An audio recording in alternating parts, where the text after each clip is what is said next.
everybody. We are back with the Earlene and Steve show, and we are legitimately live because we just can be. And we've got an awesome studio today. I am in the background, and welcome to the show, Miss Earlene. How are you today? Well, I'm pretty good. I just got caught off guard, but that's okay. I can roll with that. I know it, right? Surprises are always coming. I don't mind at all. I know. Well, look, we got two guests. Introduce our guests today. All right, I'm excited. Well, first of all, I'm going to say that we're going to talk about hunting. Hunting. So that's why I have Colin and Otto on here to talk about hunting with us, because I could talk about it, but it wouldn't be very interesting or factual. So they're going to be it. So this is Colin Tate. This is Otto Thorworth. Did I pronounce that correctly? You're correct. I always like I like the way it feels. I'm just going to say Otto. Yeah. I'll just keep it simple. So you've already done the introduction. We're good. I got them in. No, just kidding. Yeah, no, that's good. But it is hard to say your last name. But a lot of people mess mine up all the time because they say Lack or LASIK and I'm like, Or Bohannon. Bohannon. We're called Bohannon. Bohannon. Yeah. I can see that. It's all good. But anyway. We're glad to have you on the show. Yes. Otto is one of our writers. Colin also works and helps with the newspaper staff with the sales and stuff. And, of course, family, right, with the business. And so we're glad to have you guys in studio today. Thanks for having us. Yeah. Yeah. So I understand that this weekend I can't tell this story. So in Texas, in Abilene, Texas, there is a quite famous, well-known restaurant called Perini Ranch. And one of the things that they have on their menu is little dove legs, I guess. Quail legs. No, it's quail. It's quail legs. So not even the same thing. It's quail legs, and people buy About the same them. size. They're about the same size, right? So how many doves would you have to have for a... You don't think quail and dove are about the same size? No, quail not are even much close. bigger than dove. Doves are like this Depends on big. where you kill them, I guess. I don't know. Yeah, no, I know that. I know that quails are bigger. So anyway, we're gonna chit chat. I'm talking about the meat, but okay. You're good. Anyway, so Otto has blessed us by coming into staff, and he kind of covers a lot of our ag stuff, and so he's reported really well on. He wrote about turkeys. He's written about the fishing. He's written about the thing that happened over at Broadbent with the deer.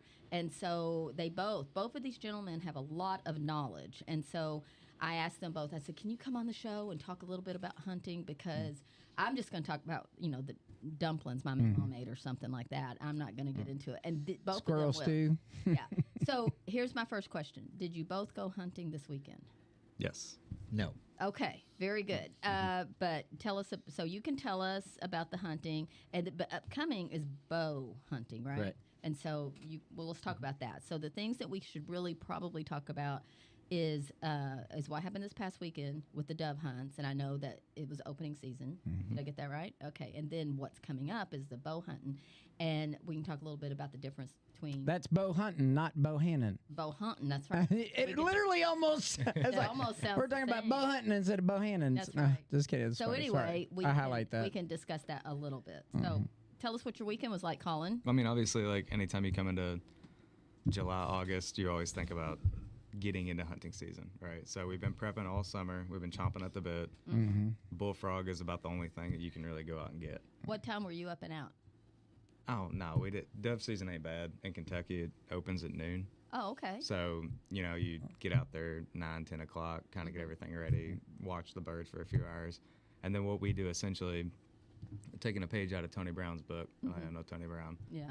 But we take a page out of his book, and we don't start until about 4 in the afternoon when they come in to feed. Right. Oh, yeah. And then we'll hunt them for about 3 hours and then leave them alone. Okay. And then that way we can probably get about 5 or 6 different hunts out of them. And then that's the best way to do it. So if you try to kill everything, which the limit's 15 per person. I was getting ready to ask that. I Yeah. heard you earlier say that you'd gotten your limit, and I was wondering how much is a limit. Yeah, it's 15. It used to be 16 for the longest time, and then, 3 or 4 years ago probably, they changed it to 15, which is fine. They still go down. So you got your limit in one day of dove. So it's daily. Yeah, So okay, you get got it. 15 per day. Yeah. Okay. So if I was to go hunting today, I'd get 15 today. How long does it take you to clean 15 dove? Well, I'm kind of an expert. Okay. So I clean 15 in about 20 minutes. Oh, that's not really? bad. Yeah, pretty So quick. you just pop their little heads off and go No, from you there? well, without getting too graphic, you take the wings, pull them off, and then get up under the breast and kind of pull it out, and it all just comes apart in a section. I Oh, like to okay. save the heart too, just extra little bite. Right. And then you skin the breast, pulls right off like a sock, and then you fillet it out and throw it in a bucket. You know? Oh, there you go. Rinse Oh, everything that out. sounds like Super you do easy. have a system down. Yeah, it's super easy. And if everybody pitches in, if you killed 5 birds or you killed 15, Yeah. everybody pitches in and So helps is together. there an age limit? Do you have to be a certain age to be able to go hunting? Do you know? I would think, I would say no. Because Just I got to be able to handle my the gun. brother going hunting really young. I want to say like 5. Yeah, I started probably at 5, 6 years old with a single shot 410. Right. And it's That's just a what matter of that's being what able to Liam handle has. the gun. A little Sears and Roebuck. Yeah. Yeah. Break her down, throw it in, and let her eat. Yeah. Right. So the age limit to go hunting by themselves, anybody under 12 are not required to have a hunting license, but anybody above 12, if you're born after January 1st of 1975, you are required to have a hunter safety course in order to go hunting. Otherwise, youth hunters 12 years under 12 may hunt without a license if accompanied by a licensed adult who can take control of the firearm. So you can't just, in dove hunting, have your child, 20 feet over there walking through a patch because they're under 12. You have to be able to grab that rifle and then move it when you're hunting with them. So it's very close connected to hunt under the age of 12. Now, does everybody follow that rule? No. Probably on their own property? No, but most fatherly hunters are going to make sure their kid learns the right way. So you want to be there to grab that firearm and point. No, keep it, because, kids are kids. They get distracted. Squirrel, no pun intended, but this is the best place to have a squirrel, or moment, but not too much. I'm looking at, so I did a little bit of investigating so that I would have some at least decent questions to ask you guys. So one of the things that here is it's about baiting. So do you bait before you go hunting? Nope. So it's just chance. So what we do is we put up a food plot, and I'm sure you know about it too.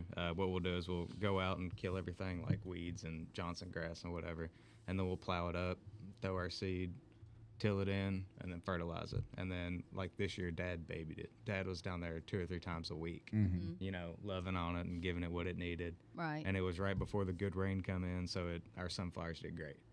And then right before season, you go through and bush hog strips. Right. One, easier to find the birds, easier to traverse, and kind of put some stuff on the ground for them to eat. Yeah. Yeah. Okay. Naturally, Yeah. And from a that's natural totally- growth plot. So Yes. in a way, it's baiting, but it's not. Yeah, It's, you're not it's going out totally there legal. tossing You're not out just going out corn. throwing. No, birds. yeah. Yeah. You're growing their natural habitat. Well, I see no difference in that than, y'all are going to laugh, but like a butterfly garden. People plant gardens because To they want attract to them. they want to attract the butterflies. So you guys are planting certain things to attract the. That's the good to know. I get it. I think that's totally fine. What about decoys? Do you guys do that? Yeah, we do mojos. Yeah. We'll run out the little wings spin like a little helicopter. Do they like those? They love them. It doesn't scare them off. No, it actually draws them. I'd never dove hunted my whole life. Never used a mojo till about 3 years ago, and they just had one in the store, and I thought, why not? It works great on ducks. And I put this thing on a fence, and I mean, there would be birds a quarter mile away flying in opposite direction, and they would see that thing, and it was just like a moth to a flame. They just, because there they are, they're landing over there, and they just, and How and it cool helps is that? bring them to your location. Right. If you're hunting a 50-acre field and you got a mojo sitting in front of you, then all of a sudden you're the place to land. And That's so it pretty really cool. helps. Yeah, that's- Sometimes they'll mess you up too, because they'll be coming in. If you have a bunch of people in a field Yeah. and no one's in the middle, and you have your mojos in the middle, that bird will come in, and then he'll dive down towards that mojo, and you're like, well, low bird, can't shoot. Yeah. Somebody else is right over there. Oh, So okay. it'll All mess you up a little Very bit, good. but So they're talk good. to me a little bit about how you should dress when you're going hunting. I would honestly dress like this with khaki pants. Okay, so you don't You- put on an orange vest or anything? No. No. I don't have Well, let's break that down. Because I've been hunting in South Dakota. Okay, big fields, not your property, but you go hunting. So there are different locations. So if you're going to like a paid for location, typically you got to wear the hunter safety orange. But your guys are talking about, I'm going out to our family farm and hunting. And when you're there, you're not worried about other hunters because it's private property. But if you are on game lands or it's always advised to wear like safety items, that orange, that hunter orange. While it doesn't necessarily affect your ability to hunt, it does help to like your point about, low bird and making sure that everybody's also following the same rules, that if I do go after there's spot orange, lift my gun back up in case I forget to where I'm carrying. You know what I mean? Because the people you hunt with, you might be great, but it's the people that you don't hunt with that you don't know how they hunt. And so that safety just comes out. So it's really measured based on where you go. If I'm going out to my family farm, yeah, I'm just getting out of the truck, grabbing the shotgun off the back, like it used to be in Texas, where you just had your shotguns laying on the back window. It was very common. It was that way in Kentucky when I was in high school. Yeah, but now today with everybody's PC in mind or whatever, it's just ridiculous because I've never had a problem. That gun never killed anybody sitting in the rack of my truck unless somebody grabbed it. But anyway, that's a different subject for another day.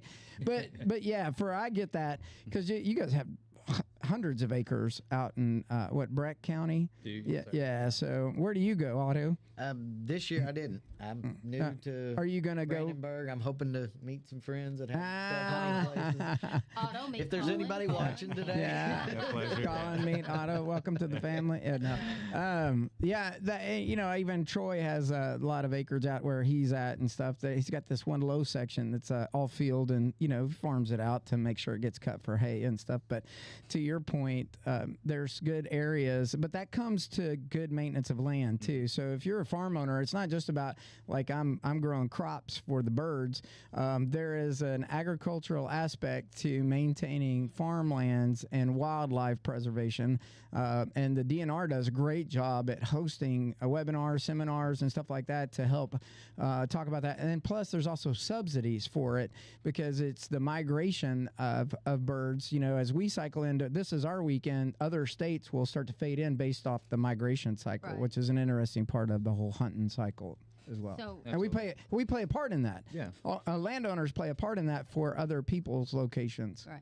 So, Colin, how many of you guys went hunting? There's probably about a dozen of us. A dozen of you? Yeah. That's good. So was it like a mix of friends and family? Yeah, it's mostly friends and family. Most of it was family, obviously. Right.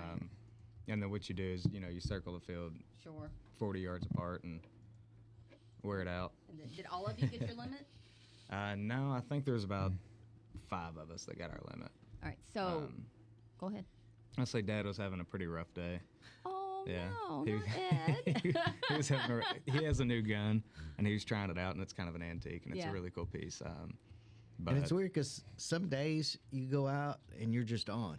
I mean, I've had days where I go out and I kill a limit with 1 box of shells. Really? And then there's other days I may shoot 3 boxes of shells and barely get 15 birds. You just, wind can make a big difference, with the winds blowing and just a lot of factors. And where you're at. Where you're at, Where they're coming in. If you're sitting in the spot, like he was telling me earlier, he was in the sweet spot this weekend. So, how long is dove season? It'll go, was it 6 weeks? It's like October, I think. So this weekend you could do dove or bow hunting for deer? Okay, so Otto, you're planning on going bow hunting? I'm hoping to. Okay, so tell us about that. How will that work? Well, bow season is a great way to extend your deer season. I've been practicing since probably the end of July. I've got a 3D elk target out in my yard, and I shoot every chance I get. Right. Even if it's just 3 or 4 rounds in the afternoon. And it's just a great way, like I said, to extend the season. You get out there when it's not freezing cold. And, if you're targeting certain deer, certain bucks, it gives you a jump. So you're going for buck, not you can do either. Oh, yeah, you get a doe ticket, and obviously if there's a trophy there, and I think how many? I forget. Is it we get 1 buck per archery season, or is it just for the whole season in general? Because it goes archery, then gun, then archery, and muzzleloader. Right. I can't remember if it's 1 buck for the whole season or if it is it. Yeah, it's 1 per season. So you can get one for archery, one for muzzleloader, one for modern gun. Yeah. And then So if you didn't get it in the first round of bow, then you could get it in the second round of bow season, which is after gun season, muzzleloader. bow season goes all the the time. bow season goes Yeah. all the way through. Okay. From October. Well, that's what I meant. It's you're not going to carry a bow and are you? No. I don't know. I guess you Some- could. some- Okay, I got it. Well, that sucker's out there. I'm gonna go get him. I mean, saw. you can- Okay, I guess I you get have that. that little deal with your. Get the one on the back and the, Or, your or, arrows in. or you're not suggesting that you shoot $2 with a gun and then go stick an arrow through it? Then No, okay, no, I'm just kidding. No, I'm we're just not going kidding. to break the law. I'm just kidding. I used to be a very avid archer hunter, Mm-hmm. where that was all I did most of the time. But if I got up into the middle of the rut and I still haven't let an arrow fly yet, a lot of times I would take my rifle, hang it on, put a little screw in, hang it behind me just in case. Yeah. That deer comes out at 100 yards and you can't Yeah, get it. I with got the it. bow. Oh, yeah. I got it. But- So you want to stick it? Your preference is to stick it with the bow. Right. I I got just it. like the sport. I got it. No, I'm with you.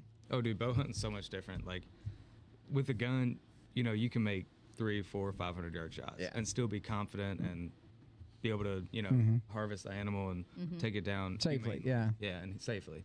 But with a bow, 70 yards, 75 is like maximum. Right. That's So- pushing it. Yeah, and you want to make sure you make a good shot. You don't want it to suffer or anything. Where do you want to be shoot clean. them at on their body? Right behind the shoulder. Yeah. Okay. Either way, gun or bow. Most times. And that's what bow hunting does. It adds a whole different level.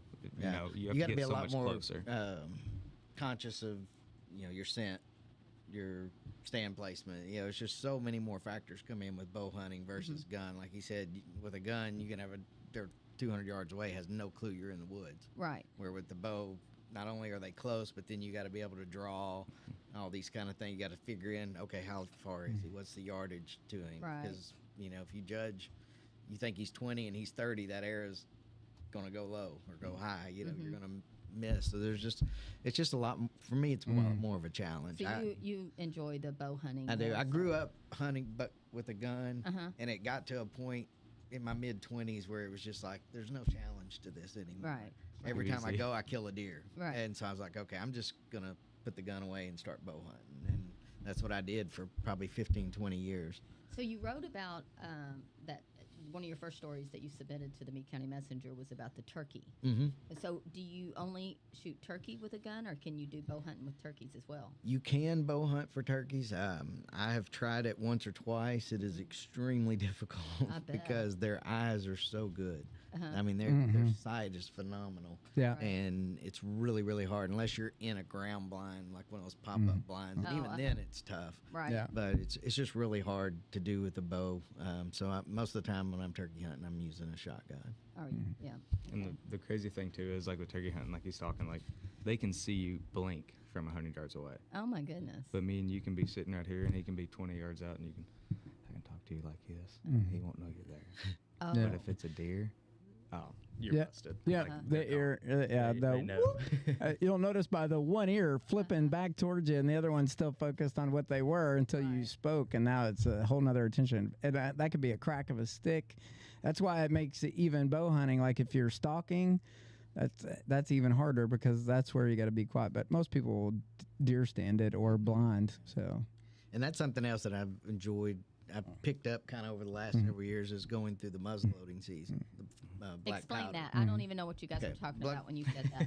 think of Muzzleloading. muskets in I the understand- Revolutionary well, I War. understand guns and I understand bow hunting. It's but black powder. You're pouring, or well, nowadays you put pellets. Yeah. When I started, you poured powder down the barrel, then you put a patch, then a bullet, and you cram it down just like Revolutionary War. Right. Put a cap on and shoot. It made it. Nowadays they have inline muzzle loaders. You can shoot 250 yards, 300 yards, no problem. Back then it was kind of like the gun version of bow hunting. Right. I mean, we literally shot round balls. A lot of wars could be won with the current level of muzzleloader today from back in the day. Yeah, that's And moisture would come into play if it was a Right. misty day or rainy day. Then you had to put something over the end of your crack the gun to cap. keep Yeah.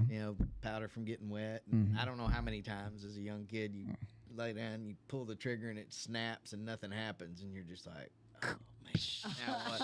You're waiting, you're holding, hoping that that flame's going to get to the fire eventually, and it doesn't. Yeah. Then you're scared to death to do anything with the gun. Oh my goodness, that would be nerve-wracking. So when I was looking up questions for this, one of the things I saw was, that people are practicing are getting ready for deer season, and it said that lots of times people will practice up because they want to have that feel because they're going to be in a tree stand and they're going to be shooting down. Yeah. So what is how high do you put a tree stand? I probably go on the upper side of that. I'm usually like 25, 30 foot. This is where I feel comfortable that I can get up enough that I'm out of there. Now, Otto, I'm not picking on you, but is that because you're a horse racer and you like to be taller than everything? Or is that because that's just a better visual for you and how your depth perception works? For me, it was just getting out of their line of sight. Oh, okay. And that I did that for years. And I had friends that I would take hunting and be like, hey, I got this stand down here, and they'd come back later. I'm like, dude, I couldn't get in that stand. That thing was way up high. there. Okay, gotcha. And the stands are little. I use lock on. Right. You ratchet with a strap, and they're literally, a foot and a half by 2 foot. Don't fall asleep. Yeah.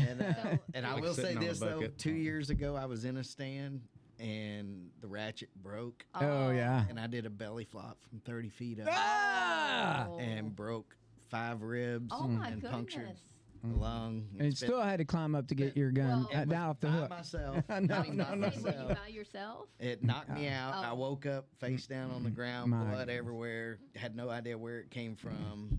Got up, took myself to the car, took myself to the ER. Oh, my gosh. Spent 3 days in the ICU in Louisville. Oh, my gosh. So are you since kidding then, me? I hunt about 12, 14 foot off the ground. Wow. Yeah. I got it. Okay. So how long of a break did you have between that happening and going back to hunting again? I was right back at it. Yeah. Yeah, it didn't. It didn't. So can you walk? Yeah, exactly. Well, I know. I'm with you, man. You get a set of cracked ribs, you can't breathe. I mean, don't even get me to laugh or even pass gas because the slightest movement outside of my little breath, you don't want that because it's so painful. Brutal. And there's nothing you can do. No, you can just tighten wait. them wrap or whatever just to kind of help compress so you don't, expand beyond a certain. Oh Lord, it's painful. Yeah, it's brutal. So you didn't hurt any organs or anything when you fell? I did not really. I mean, I had just a small laceration. Oh, okay. Well, that's good. I mean, it was basically just You just put some dirt on it and walked out, didn't you? I broke a rib that was underneath my collarbone. Oh, no. And they said normally the only time they see that is in car wrecks. Wow. T-bone. Oh, wow. Yeah. But I T-boned a log about 4 inches I bet round. you did. And when I fell out of the tree, my chest landed right across this log. And it just... Man. So, you know what? fortunate. You just gave me a new idea for a hunting safety. I'm going to go invent it now. Get your harness. No, I'm going to create the boom airbag. Goes right around the tree. I like All it. you got to do is if you come off that snap, it goes boom, inflated, and then you'll land safely. Kind of like those fishing life jackets they got. That's it. You got it. hits 'em, That's take off, it. yeah. We could do that. Let's go. All right. Affiliate marketing. Here we come. Anyway. Okay. Anyway. So one of the things. All right. We'll bring you back into the conversation early. No, here you I go. know that You're good. We could do this all day. Time. So we were talking earlier. So Colin has lots of places to hunt. Mm-hmm. Otto is looking for places to hunt. So how does that work? What if you really do enjoy hunting? You're looking forward to hunting, but you have no access to land to hunt. What's the first thing you should do? The first thing I did was start looking at public land that's available. And we just talked about Yellow Bank Yellow Bank. Wildlife Management Area over here. I went there and turkey hunted last year. And because I knew nobody here. Sure. And I wanted to turkey hunt. Well, that's growing now, right? And man, there was a everywhere. Hunter. It seemed like there was a hunter behind every tree. Right. Oh, wow. Okay. I did not have a good experience. Gotcha. But there were birds there, but everybody was going after the same bird. Okay. You know, one would gobble and there'd be 6 guys try to rush up and set up on them. I'm going to have to work with you and help you with the Fort Knox community, too, because you get out to range control, get your permit. We, of course, Meade County abates Fort Knox. But when Otter Creek comes under Fort Knox. Means you can access Fort Knox through Otter Creek and still go out into some of those zones and go hunt. But, I don't know how they're going to lay that out. Yet, but we get range control on here all the time and stuff, and I know the land management folks and the wildlife supervisors that work out there, but they have a website you can go to, and of course you got to have your license to hunt, but then you get their license, and then you have to have your guns registered with there's a lot more steps, but when you think about our neighboring lanes and where you can access the Fort Knox ranges that are not always active, there's some really good deer that come out of there. Well, and also now that you're here, I mean, we know so many people that have land, and so that was I never heard that discussion anywhere the whole time I was growing up. Nobody ever wondered. Where that was me growing up. I had tons of places, people that I knew, or even grew up with, families land like would Colin, border into your dad's land, and maybe it'd be your uncle's land beyond that, and so we all got. Now I have been known to cheat a little, being in the movie Secretariat. Yes. And writing an autobiography about my experience. Yeah. I found places that I wanted to hunt, and I would knock on the door, and if the people didn't answer, I would leave a copy of my autobiography and tell them, this is who I am. Right. I'd like to hunt on your land. I was wondering if I could hunt your land. And you'd be amazed how many people want the movie star to come hunt their property. Well, I reckon they did. Just so they can say that he did. That's right. That's all right. And I was like, whatever it takes to get my foot in the door. I see nothing wrong with that. I mean, if you weren't not kind and generous, I would maybe think, oh, look at that snot rocket. Yeah. Trying to do it. But no, you're not. You're a very, very nice and humble young man. Well, so I would Oh, definitely do she that. called you young, have like any me too. Yeah. You don't want to go out to Catbird Road and hunt right there. Daddy might get in there's plenty trouble. of deer on Eddie might get in Catbird trouble. Road. Yeah, there are. No, we're actually, well, I'm not at liberty to say, but when we get off the air, I'll talk to you. No, there's.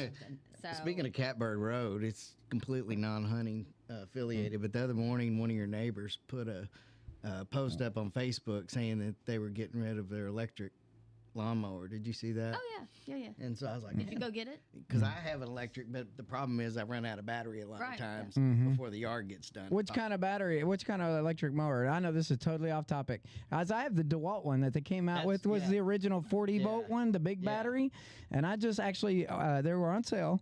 Affiliate marketing. I should just get credit for this. But the batteries, the 7.5, are on sale for the 40 volt. Yeah. For $69 a piece. Regularly $139 for a 7.5 This was lithium. This was a Craftsman. Yeah, it was at the Stafford's old house. Now, that's not the name of the family that's moving out, but we always call it the Stafford's old house because that's who lived in it for so long. Well, anyway, I bit the bait. I was like, man, I'll have two of them. There you go. And I don't run out of. It's cheaper. Yeah, no, It I drove is. right past It's free. It is free. Charge it. Well, It was free because it didn't work. I love it. I loaded it up, got it home, charged the battery, put it in. Works. Nothing. Still not working. No, not. Couldn't get it to work. Bring it over. I'll take a look at it. I already I put can it in the fix all that. dumpster. Oh, you didn't. That's all right. That's okay. You don't I was even like, know if take a it. new battery would work. The battery charged. Battery looked great. So it could be the seemed like motor. it was the connection. I got you. All right. Non-hunting. Okay, all Part right, it out. gentlemen. Today's topic is about hunting. Hunting. Not electric mowers. We'll bring that into the next episode as you clear your land for hunting season. No, I'm just kidding. Understand. So if somebody's sitting out there and they're watching this and they thought, I'm new to Kentucky. I'm new to Meade County. That seems to be the thing to do around here. I have no clue what to do. What is the very first thing they should do? Do they need to take that hunter safety course you were talking about? Depending on their age, yeah. Okay, so if you're a certain age, you don't have to take it. Correct. What are the ages that you do have to take it? I think it's after 1975, I believe. If you're Okay. born Yeah, after 75. So if you're born before 75, Yeah. you do not have to do it. Yeah, some of us old fellas here grandfathered in. We're all right Unfortunately, here. I fit in that I category. feel that Same. category too. We Not three. Colin. Yeah, no. Three of the four at this table today. Yes. But not all states are like. I went to Colorado several years ago, and I took hunter education when I was a kid. Passed it with flying colors, but hadn't seen my hunter education card in 30 years. You're right. And I went turkey hunting in Colorado, and they required everybody To have it. one. So I had to get online, contact somebody at the Arkansas Game and Fish to get a copy of my Original yeah. certification. original certification sent to this licensing place so I Wow. could get a hunt That's license. interesting. That is interesting. So then if somebody wanted to go and purchase a gun, would they just go to a gun store or? Well, I'm glad you brought up like the hunter safety thing, because like my whole thing, because I sold guns for 2 years. Sure. And what I would tell most people, since Kentucky is a concealed carry state, like it's a constitutional carry, you don't need a CCDW anymore Right. to carry a firearm Right. concealed. However, I learned a lot of stuff when I went to my CCDW course, and I learned a lot of stuff. So I'd recommend at least going to it Right. before you actually go hunting, because there's a lot of stuff that you can cover your butt, cover someone else's, like as far as like legally being in the right as opposed to being in the wrong, because there's a lot of And the little other laws. thing too, I think if you do get a CCD course, you get your hunter safety course.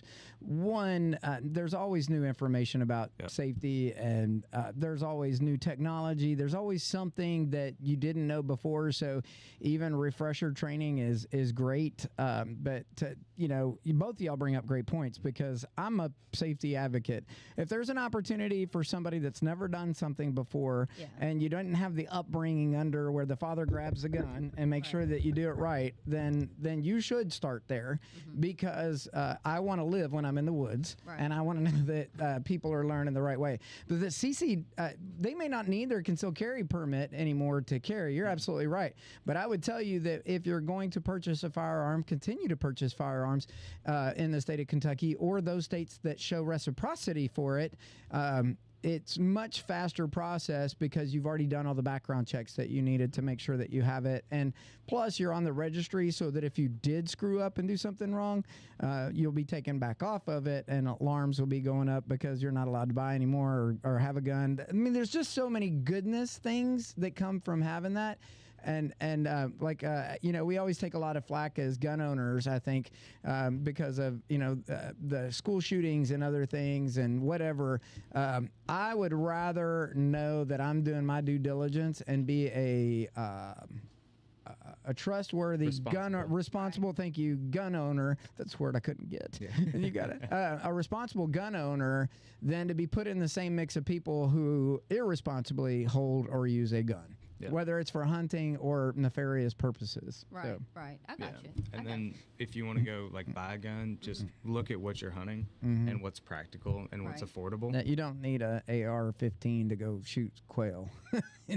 Good luck. Definitely. Buddy. You can hit quail You got to with be a good shot. I know. That's my whole point. Well, I like the AR-15. I can hit it. No, don't. But that's a great point. Right gun, right sport, right time, right space. We do have gun ranges here, so you could go and practice. Otter Creek's a great one. Yeah. I really like it. I don't like the tubes. I don't either. Yeah, I didn't like those. Those were painful. But it's I get it. Yeah, but I mean, as long as easy. it is close, especially for you. Yeah, well, in your mom's house, but yeah.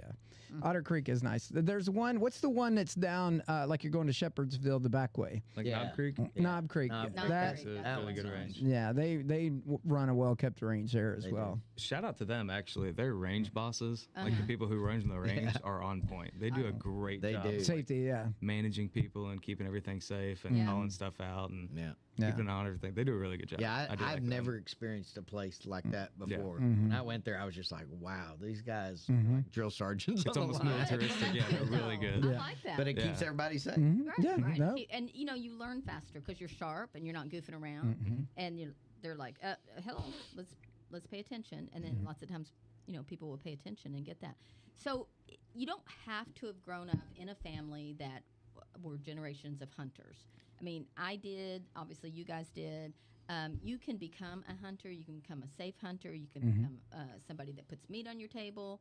And a lot of people do that. A lot of people, I know in my family in Texas, even right now, they get enough deer and they're able to process the deer to provide meat throughout the winter.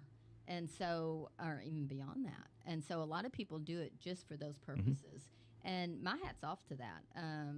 I think that hunting is a great way for you to hang out. It's a great way for you to get outside. For my family, we loved hunting season because of the legacy of it. Just because we all knew we were going to go to the home place. We all knew that we were going to be there. We knew that when the cousins were old enough to get to go hunting, it was like a rite of passage. Oh yeah. Off they'd go with their little guns and they'd come back and Yeah. then we'd sit up all night playing cards and cooking, and there was always coffee on the stove, and those are the kind of things that I love about hunting. It makes me excited. Of course, I know it's differently than what you guys do. So, what would you recommend to anybody? Do you think, like, would you tell them Getting into hunting? Yeah. First of all, and I'm sure y'all can attest to this too. When you first get into hunting, it's expensive. Okay. It's well, they always say, deer meat some of the high, or wild game meat some of the highest meat out there, because Right. it takes a lot to get into it. But I can also be devil's advocate and say Johnny Cash built a Cadillac one piece at a time. That's right. And Fred Bear said, was it Fred Bear? Yeah. Said the best camouflage is sit down and Sit shut down up. and shut up. You know? That's in his 10, what is it called? Sit The 10 down and Commandments of shut Fred up. Bear. I love that. So just sit down and shut up. Said your grandfather hunted in a red plaid shirt. Yeah, the blue jeans. Yeah, smoking a cigar, or whatever. So it's all about how you approach it. If you want to find land, I'm sure you can attest to it too. Treat people's property with respect. If you open the gate, close the gate. Yeah. Never let the cattle out. Take care of it. Right. But also just be open and ask people, and you're gonna hear no. Yeah. It's like part of sales. You're gonna hear no a lot of times. But if you get that old farmer that's like, yeah, go out there, them deer have been tearing up my beans. Right. Go for it. As long as you have permission, verbal consent, and they're good with it, just respect their property and take care of it. I've That's even the gone biggest as thing. far as to offer services to people. Like, I had this guy that I hunted with on his property in Indiana, and I noticed he had some trees fall in a storm Right. across some of his, they were like four-wheeler trails or, paths that he went back through his property on. And, I was like, hey, I could bring my chainsaw out and cut them up. And he's like, oh, yeah, that'd be great. Yeah, yeah. Just little things Like a like, little that. bartering that, system. kind of lets them know you, like you said, like you care. And like this same guy, he hated coyotes because he raised cattle. Right. And he's like, if you see a coyote, kill it. Right. And so I made sure. I mean, it didn't matter. I had times I was turkey hunting, had a bird coming That's when the in. AR comes in. Yeah, exactly. But I had times when I was turkey hunting, had a bird working coming in, and a coyote came in because he was listening to the call. Right. And I shot the coyote, messed up my turkey, just to honor the guy's wishes to take the coyotes good out. for you, yeah. And little things like that'll keep you in good graces. Oh, yeah, with for it. sure. So, okay, so you've killed the animal. You've killed the deer, you killed the turkey, killed the dove. I know that you told us about how you process your own dove, but what if you need to take it to be processed? How does that work? With deer, you have to have a tag. It has to be checked online or at a check station, and that has to be turned in with your Which you can do at Webb's deer. and several other locations. Yeah. And then you turn that in. They fill out the paperwork. That way they know that So deer in the was field, taken legally. don't you have to cut the deer in the field? Field dress it. Yeah, you So- can field dress it. So how do you learn how to field dress? YouTube. YouTube. I didn't have YouTube when I was a kid. I was just taught by an older hunter that showed me how to do it. And, Right. Yeah, actually, the first guy that showed me how to field dress a deer was my 7th grade science teacher. Oh. And so he loved it. We had a whole anatomy class Yeah. out there in the woods. He's like, okay, cut here, do this, do that, pull that out. You know what this is? Eat You know this. What that is? Oh, Do my that. goodness. Yeah.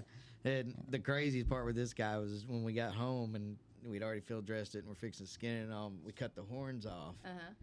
and the brains are sitting there. And he looks at me as serious as a heart attack and says, "Are you going to eat those?" And I was like, No. wasn't No, planning on it. no. Yeah. And he's like, "Well, I'll take them then." And he scooped them into a bowl. He's like, "You scramble those with eggs. You just don't know what you're missing." And I was like, "I'm going to take your word for it." I do not want To try this that day, I've never delicacy. ate deer brains. No, Okay. no, And people do that with monkeys too overseas. It's funny. no, All right. no. I got it. Okay, so we're field dressing, and then you take the rest of it to a place like Webb's or another Yeah. processing place. Or you do like I do. I process all my own. And I have a family does grinder. too. My family Which does. that goes back to the cost, of course. Depending on the depth and that you want to go, sometimes it's just easier to drop it off too because people don't have time, right? So those kinds of places are great. But if you're hunting and you love the whole aspect of it, there's nothing like the part of the camaraderie where you got it field dress, you drug it out, now everybody's helping you cut it all up, and you've got them all hanging in the barn, and you're just Yeah. in the butcher shop, and you're running them through the sausage maker and Yeah, and all that stuff, or the smoker or whatever you're doing to get it down to jerky and all the other things that you're waiting for somebody to come around and hand you a bag of, right? Right. So, Right. but I think that's where it gets really expensive because the money you can spend on kitchen supplies just to do that once a year. But you have it for all game too, which is true. So I think that's just. But look, people spend a lot of money on golfing or bowling. Oh, they sure do. Whatever. I ain't never ate a golf ball. I ain't never ate a golf ball. Even if you're a runner, you spend a ton of money on the shoes. Yeah. So it's the thing is, Pick your is that poison. Yeah, that's right. it's something that you're committed to doing, that you enjoy, gets you outside. I mean, I can't see a wrong here. I can't see anything unless. No, I just can't. See, I'm trying to find something wrong. I really can't. Well, The worst day hunting is still better than a good day at work. Right. Yeah. I know that's an old common saying, but It's even true. if you're freezing your butt off and it's rain coming in sideways and you're soaking wet and you don't see anything all day, but that one doe comes out, and you see that one doe, that keeps you going for the rest of the day. Yeah. Like it's so good to be out there and get fresh air, let the stink blow off, just Right. being outside. Yeah. That's Yeah. what I like about it. Oh yeah, for sure. And the peace that you find with you and your Lord, you know what I mean? That's the other part to me. Solitude. The complete solitude. And then sometimes I've needed so much rest. That's been the best place to rest. Just telling you. Oh, I've slept many an hour. Because in the tree stand. quietness is Yeah. just so soothing. It's better than a podcast with nothing but soothing sounds. It's just amazing to get away. But and then of course you wake up sometimes because you're dozing off or whatever. I love that doze off, and then there he is. How you doing? And they're waiting there for you. I'm here for you. You know what? I'm just gonna soak this in. You get a bye today or whatever. It's just amazing how that works out. Sometimes I don't know. That's my own story. So. Yeah. There's nothing better than taking a nap in the middle of the day and then being awoke by crunching leaves. Mm-hmm. Oh, Yeah. And it's a squirrel. Yeah, I know. The squirrels are the worst. Racing. I think they're the worst, right? I mean, they know that you're dozing off, and they're like, "I'm gonna go," and then there's over here, and then you think there's something coming, and it's not. Yeah, No, they time their steps. Yeah, I bet they do. time their steps To sound like just like the a deer. deer walking through. Yeah. And in your head, you can picture it, and you're like, Oh, here it is. That's it. turn real That's slow, it. and he's just looks up at you and starts barking at you. The only thing I don't ever want to experience from a stand here in Kentucky is that you're hunting for one game, but another game is hunting for you. A bear comes up or something like that. That's the only, I think, fearful thing that I would ever have, especially if you're in Colorado. My friend has been hunted a couple times Yeah. by mountain lions. Oh yeah. Oh. He said Self-defense. he was turkey hunting. He said, I just felt this feeling like something Yeah. was watching me, and I looked out to the right, and there's a set of eyes. Oh no. Yeah. Nothing worse than that, right? Well, we had that bear killed out on 1638 a couple of years ago. Do you remember that? Mm-hmm. Yeah, and it was a black Black bear, Yeah, black right? bear. Yeah, and so it must have come out of Otter Creek because it was in that same area. So we do have Good thing bears. about black yeah, we bears, do those have black wild- bears are very Timid. They're like a deer. They're Yeah. timid. They want to Yeah. stay away from you as much as you don't want to be around them. Yeah, well, and I'm glad you brought that up because this brings it back to a full circle point. Is hunting is not a cruel thing. A lot of people will say that's cruel, but honestly, there's a conservation that comes with hunting season. Our Fish, Game, and Wildlife does a great job on regulating the catch and everything else. If you did not have the hunter, I would tell you you don't need to wait for Armageddon to learn how to be a hunter. You should get into the sport now because we still don't come away with all of the take that we're supposed to in a season in order to maintain the positive control of the wildlife population. And when it does get out of hand, whether it's raccoons or coyotes and all those other things, then it comes into the inhabited places. And while we enjoy Meade County as being rural and farmland and all that other stuff, we still have a sizable population that can be a problem for. Even as if we overgrew it, go into our E-town neighbors or some of the other surrounding counties. But that is all designed with a purpose in mind, and that is so that those of us who do love the hobby and the thrill of the hunt, we can do that. But it's also to help preserve and conserve our wildlife at the same time.